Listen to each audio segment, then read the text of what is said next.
What's up, homies? Welcome to another episode of Semi-Meaningful Conversations with Bruns and Cal. Hello. We're talking about solo travel as we promised on the last episode. Calvin was sharing some of his philosophy on how you solo travel, but let's kind of dive into. So, Cal, we talked about step one, know your why. Where do people go from there? So, well, that will depend on the why. um, to be fully honest, I mean, are you talking about like philosophically why take a solo travel or Well, I'm even take a solo trip or talking about tips or what are we chatting yeah, about? I'm thinking about logistics for myself. So, like, uh, I'll use myself as kind of the case study here. Let's do it. I went to Guatemala. Well, my first traveling experience really for fun was Thailand with my brothers, but that's different than solo travel. And I think people have to understand what, I mean, again, there's so many reasons why people do solo travel. For me, it was part of the identity crisis. I was really struggling with my faith at the time. I was really struggling with, I think people won't understand this unless they're from a big family, but when you have 14 siblings, let me tell you right now, there's some serious identity stuff that comes with that, right? You kind of become a number, and that's not anyone's fault, but you can't blame folks. But when they're like, "Oh, you're one of those Smith kids, right?" and that's how they perceive you. You're just you're one of Cameron Hanukkah's kids, and you really lose a lot of personality, and people kind of assume that you're just like the rest of your family, which I mean, it's not entirely wrong. We're very similar in a lot of ways, but um, you know my family, Cal, and I mean, you know that I'm very different than a lot of my siblings. So Yeah. for me, I kind of always had a bit of a chip on my shoulder about that. I'm like, oh, I want to be my own person. I grew my hair out. I did all kinds of stuff to try to differentiate myself. I mean, there's definitely a phase for all of that. Um, but yeah, I think really what I was looking for was freedom of my mind. I just wanted to, I didn't want to be around, what's the right word? How to describe this? You will typically believe what you're raised to believe. I wanted to know, do I believe in God for me or because my parents told me I should? Do I believe in Jesus for me or because my parents told me I should? Do I believe in the LDS Church for me or because my parents told me I should? Do I believe that I'm conservative because my parents told me I should? Like, I was raised in a very much a bubble in so many ways, as most of us are. I mean, we're all raised with very strong opinions on what is right, what is wrong, and I wanted to go for self-discovery. So, someone that was in that situation, how would you begin to advise them on what's the next steps they take? How do they start logistically making this thing happen? Well, assuming that things are taken care of financially, which I don't know, were you pretty taken care of Um, financially or I was okay. Yeah, I had passive income at that point that was decent. A grand or two a month that was coming in. So okay. Yeah, that is huge. That is huge. And that deters a lot of people is the finances. Um for even for the sake of it though, I'm curious if I let's say I was dead broke, where would you tell me to start? if you were dead broke um and wanting to get away for a bit. That not dead broke. I had a grand. I had a grand saved up. Okay. I was gonna say, I mean, you don't need to go to a entirely different foreign country to have a solo travel experience. You know, it definitely does help. I mean, the more just out of touch you can make yourself, the more uncomfortable you can make yourself, the better. So it helps when nobody speaks your language, when you can make yourself feel entirely just uh, uh, almost helpless, but just to I don't know. My philosophy was I love the feeling of okay, now what? Like Mm. things just happen. I mean, I got off on the wrong bus stop. I don't speak the language. I'm just like standing there and it's dark, it's nighttime, there's sketchiness all around and you're just like, now what? you know? It's those moments that you remember like yeah, forever. Forever. Yeah. And so but I mean for somebody who's dead broke, I wouldn't say that you have to get entirely away and out in a foreign country for a huge extended period of time, but Yeah.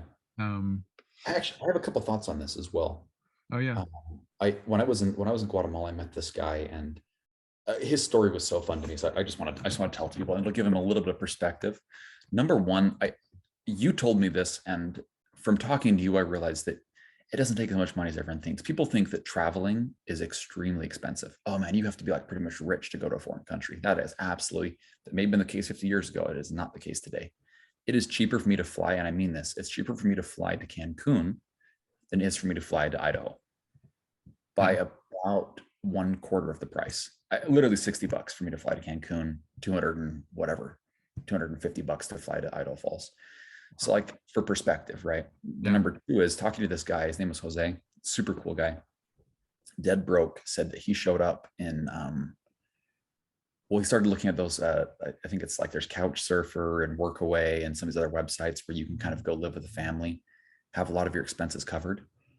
So he went to this, he found this Italian family that wanted their kids to learn English. So he paid for his flight to Italy. They picked him up from the airport. And while he was there in Italy, he was teaching the family. I mean, and really, they just wanted him around when the kids were home from school. So while the kids were at school and the parents were working, he's like, I just sat around all day. So he said, hey, go talk to your friends and tell them that they have a native English speaker who will teach them English. And he said they put the feeler out. He was really a personable guy for sure, but they put out a feeler for everybody. He didn't have any kind of certifications at all, like some of those teaching English certifications. He just knew English at an American level. He said he was making anywhere from 50 to 100 euros an hour for lessons. Wow. Wow. Wow. And I Wow. was like, how did you do that? He's like, because it's like connections. He said, people don't want to go to a school and learn from some Joe Schmo who may or may not know what they're talking about. He's like, they knew me and they got to sit down and have lunch with me for free. Like he said, I would just say, yeah, so let's have a conversation. Let me find out where you're at. He did not speak Italian at all. He said not a word of it.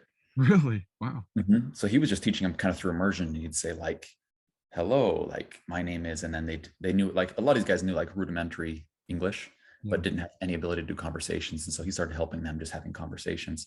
50 to 100 euros an hour. That is Just insane. through Wow. that network of that family, because they were like, they weren't a poor family, but they were like middle class. Yeah. Um, he said he left Italy like 4 months later with 2 or 3 grand extra in his bank account. He said, and I said, I did not live cheap either. He said, I just spent money as I wanted to. I left with 3 grand, went to Paris and did the exact same thing. And other guys, they became scuba dive instructors. Other guys became skydiving instructors. Like there's so many little ways to make money on top of the fact that you can often find housing for free, especially if you speak English. But anyways, that's some of my thoughts. But Oh, huge. No. Thank you for sharing that. Cause yeah, I was gonna say, yeah, dead broke. I mean, is difficult, but but but I have met so many travel. I mean, yeah, travel can be so cheap. I mean, you stay in hostels. I've stayed in places that cost $3 a night, and that included breakfast. You know, mm-hmm. it was a crapshoot. Like I slept in a hammock that they had hanging up, and there were just bugs galore. You know, yeah, I've stayed in some pretty crappy places, but It was cheap. for for $5 to $7 a night in South America or Southeast Asia, I mean, it goes so far, and you can get a nice place, a shared room. There's yeah, it gets so cheap, and then food, everything, like you're saying, it just is not as expensive as people usually think. So Yeah. um and I've had, yeah, like that guy who went abroad and taught English. I've also taught English. I've had friends who um were filmmakers. One friend would just like hop around and do little videos for hotels and say, hey, do you have a Facebook page or video reviews on your Google site? And they'd be like, no. And he'd show them a couple statistics and show them that their hotel would perform this much better if they had a nice ad where people could see what the rooms look like and see like a walkthrough. And so he would do little videos as he went, and now he works in like production of like large scale films and stuff No way. just from starting as a broke traveler. Yeah, really cool guy. Um, You know, I do that for my scuba diving as well. I didn't pay for my scuba dive certification. really? Mm-mm. I went to the owners of the hotel who were like employing the same thing. This guy, he said, I was like, why'd you become a scuba dive instructor? He's like, because I can make money traveling. That's what he does. He's like, I literally go to a place for 6 months to a year at a time and tell him, hey, I'm certified with all these different certifications. He said, I spent like, I don't know, 3 grand to get there. But he said, but he makes really good money as a scuba dive instructor. And that's it. He just goes to a hostel and says, like anywhere that's near the water, and says, yep, you just attach it to your services here at the hotel, and I'll be your scuba dive instructor for like minimum 6 months. Anyway, so that's, and then he just takes a commission on all of it. But when I went to him, he talked to the owners and they said, I said, hey, like, why aren't you guys marketing this? Like, I couldn't even find you online. Mhm. We had a whole conversation. And this one was like kind of funny. Like, looking back now, I don't think this is the way to do it, but I did have a lot of marketing experience at the time, more than, especially compared to these people. And I just said, hey, I'll meet with you guys every day. I'll give you like, we'll just sit down and have meetings every single day for the next 2 weeks. Hmm. Um, and that's what we did. Wow. And I got my whole certification for free. Okay, we had a bit of an internet problem there. So Sorry we about are now that. going, and we can't remember exactly what we are talking about right before we ended it. We'll find out after when we do the recording. But overarchingly, we were talking about how travel can be inexpensive. We're talking about how you can be really creative in the ways that you situate yourself to make it affordable. Um, what other tips do you have, Calvin, for making it like financially reasonable? Great question. Flights. I mean, I've got flight tips and everything like that. Skip lagged is what I usually use to find a flight. And then there's little hacks that you can do with Google Flights where you don't put in a destination. Have you ever done Oh this yeah. or heard of this? My favorite. Okay, yep. Yep. You just don't put in a destination and it'll show you all the cheap flights around the world, and yeah, kind of fun. So that or skip lagged. Yeah. Um that is usually it's a huge hurdle, man. I mean, a huge hurdle, just the flight, just getting to the place. Um I've seen deter a lot of people from taking a trip. It's always the flight. Yeah. But when you've got a $60 flight to Cancun, for example, I mean, how Yeah. could you not? Right. Right? I mean, that's a sushi dinner, you know? Right. Seriously. Yeah. That's a date. Yeah, yeah. Well, and I think the other thing too is that everyone, uh, well, actually, tell people about forgotten currencies. Yes. Call it forgotten Yeah. currencies. Forgotten currencies. Yeah. Yep. Yep. So forgotten currencies was kind of a term that I came up with when I realized that you don't have to spend money. You don't have to spend money for everything. There's so many things that you can get in return for your services or your time or anything. Like if money is, for example, your scuba diving uh, scenario, you had a marketing skill set and you didn't want to pay the however much it costs to get how much does it cost to get a scuba certification? It was a few $100. Okay, yeah, so that was a something that they were willing to give you for a service that you could provide. So uh, it's just so easy to forget that sometimes our time and services are money, you know. Yeah. And so yeah, time and service. And then another forgotten currency is even gratitude. I don't know if you've experienced this before, but have you ever experienced when you show your gratitude or appreciation for something, somebody will naturally want to give you more? Yeah. um it happens with me. I mean, if somebody like shows me gratitude, you know, for something that I've done or have given them, oh man, I love to give them things because I get a dopamine hit or whatever it is. Like I feel good, um, and want to serve this person more, want to give them more. So uh, Yeah. yeah, I kind of found that, and you can definitely use that to like in a manipulative way, I guess. Um, anything you can use manipulatively. Yeah. But if you have the right intentions and you're just you create a naturally gracious persona, and you um if I'll give you an example. I'm kind of just speaking in general here, but an example is I went and lived with a couple in Brazil. Um, and I had a plan. I was just going to live in Brazil for however long it took me to learn Portuguese. I was thinking a couple months was my goal. I wanted to become fluent before my birthday, which Mm. was 2 or 3 months away. Um, and so I show up in Brazil, and my plan was just to stay at a hostel, hop around, and learn in the streets, not to go to a school or do anything like that, but just learn in the streets.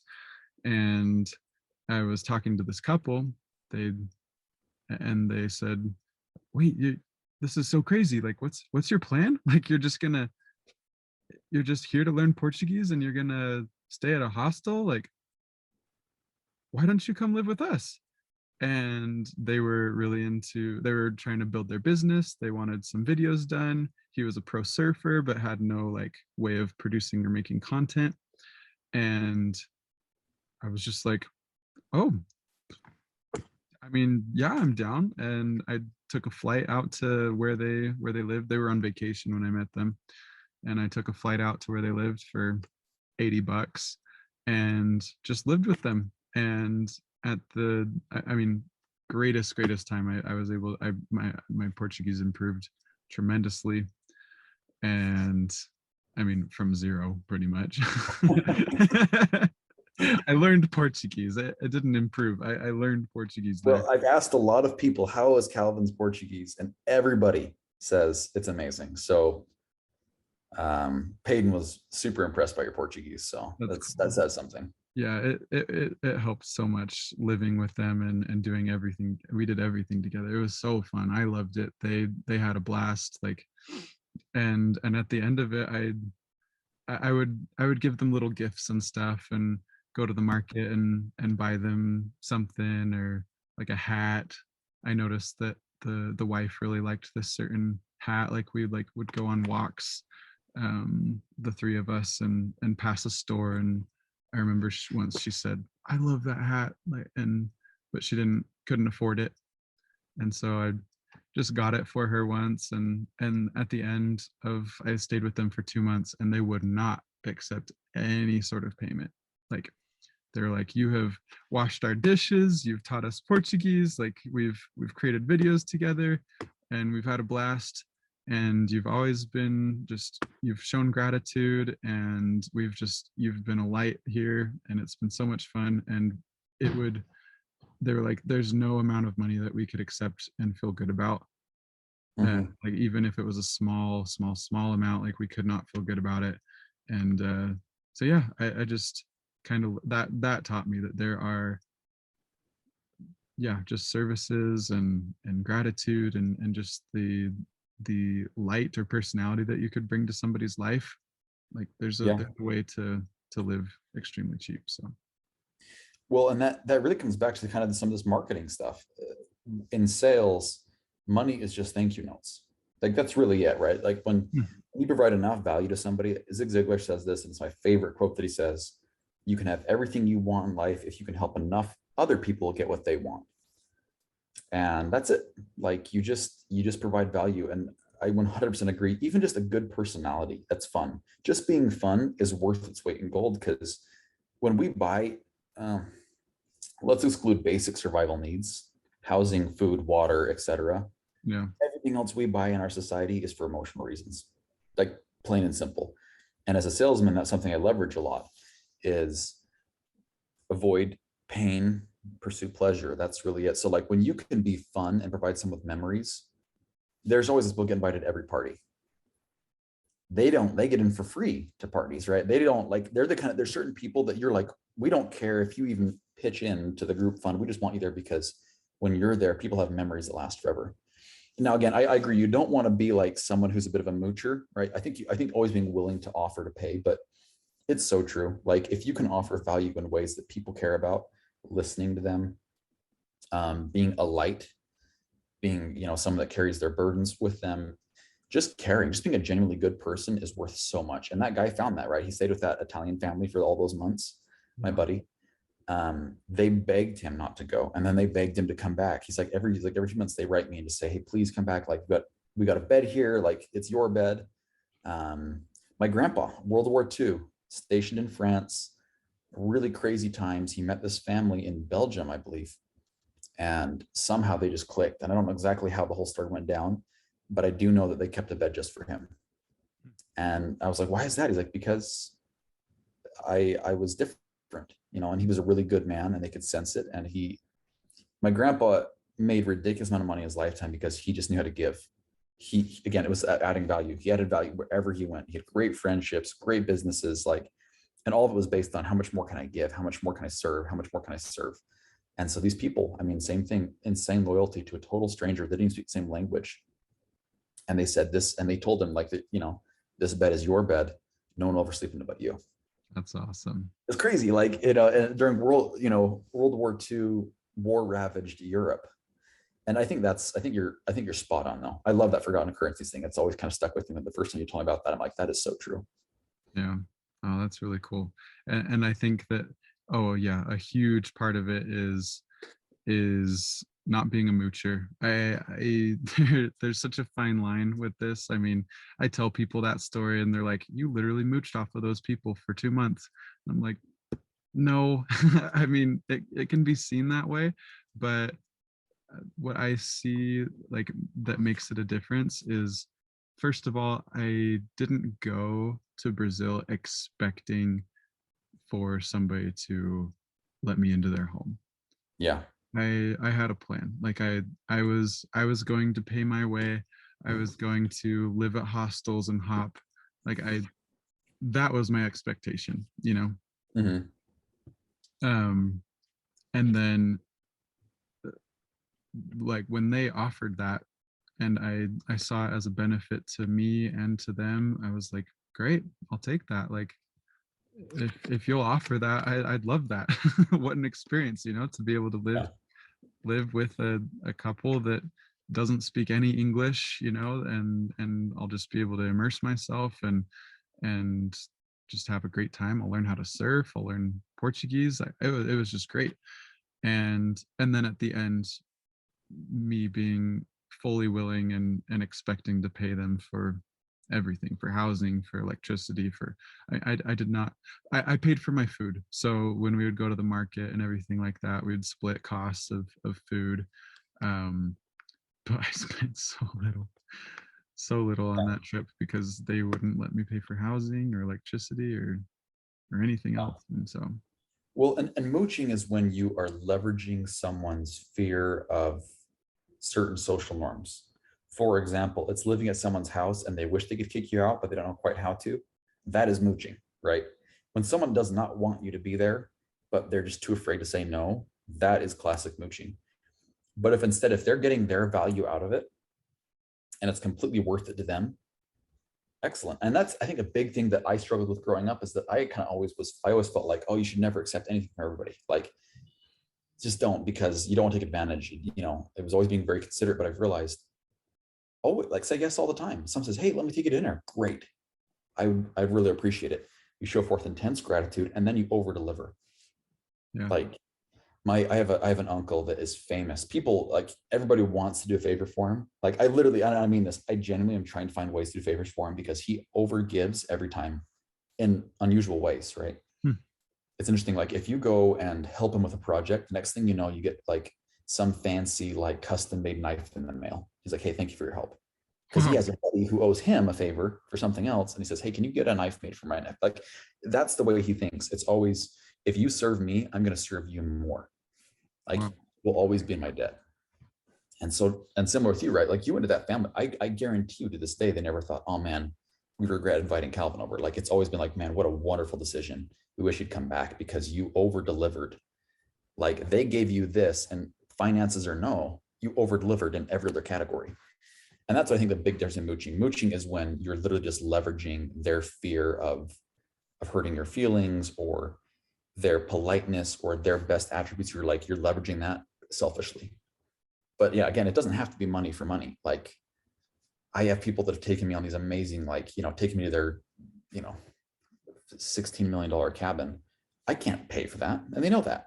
But instead, I have a great conversation with them, or I do the dishes, or I try to over deliver. I write them a very thoughtful note. I give them a gift card. I'll go get a gift for them that's not very expensive, but it's very like sentimental, that shows my appreciation. I mean, those things are worth way more. They don't want the money. A lot of people don't care about the money. They want what money can buy. And that's usually like an emotional return. So Yeah, great point. yeah, I love that. Like, I'm glad we talked about this, because this is something actually I'm really giddy about, is that everything in our life, it's about over deliver. It's about how much more can I serve? And it's not about money. Like, I think that's where a lot of our scarcity mentality comes from, is that we think that money should be like, it should be dollar for dollar all the time. It's just not true. I charge a lot for my services as a door-to-door salesman, but I know that I offer the value. And I have yet to have people go, oh man, that's like, I mean, you don't think in terms of that's too expensive. I love what Zig Ziglar says as well about cost versus price, right? The price is what something you have to actually pay for. The cost is, he used the example of, if you buy a really cheap widget and you keep having to replace it, you paid a lot for that widget in the long run. But if you buy something right the first time, you just buy it once. And the same thing with the way we travel and the way we can provide value. It's the cost that they're going to spend in other categories, you can fill in. So it's not about how much money they spend to, buy you a ticket to the movies. It's how much more can you over deliver and provide 10 times the amount of value they provided you. And that's in any way you can, because the thing is, your time is worth way more than your money.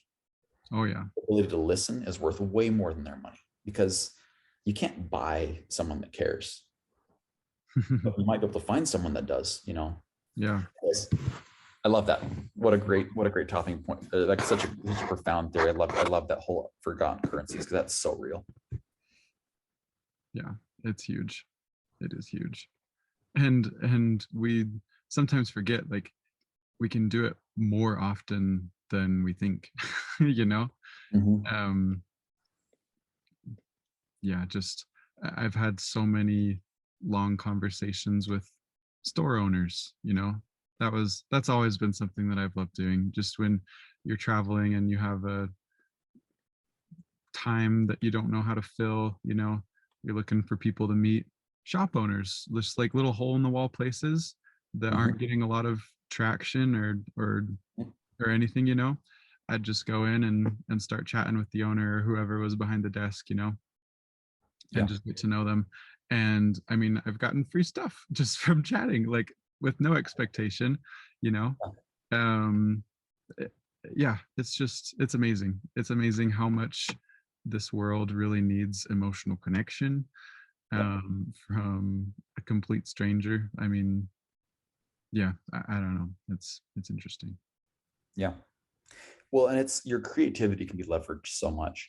I think a big thing I believe in, and I'm not a videographer like you, but if you can afford, like, heck, if you have an iPhone, anybody can use a better video and a good Google review and a good Yelp review and a good TripAdvisor review. Like, that's going to benefit everybody. If they've got any kind of business at all, you go to a hostel and say, hey, here's a video I shot for you guys. I'd love to publish it for you. I got a deal at my Spanish classes that I took in Guatemala. Exact same thing.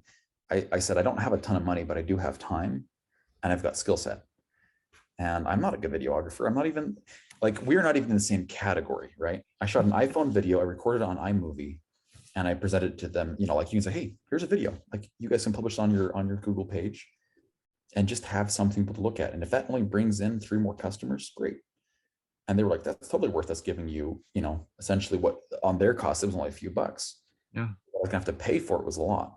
So in other words, we found a way across that bridge. So there's so many ways. That's so awesome. many ways. That's awesome. Well, we are out of time again. Man, I love it.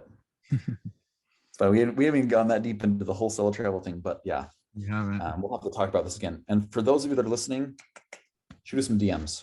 We want to talk about, I'm sure if you're at all like me, I mean, when I'm with Calvin, he is such a well of wisdom, and that's why you have these great conversations, is because there's just so much we can learn if we just have the good questions. So if you have questions, send us a DM.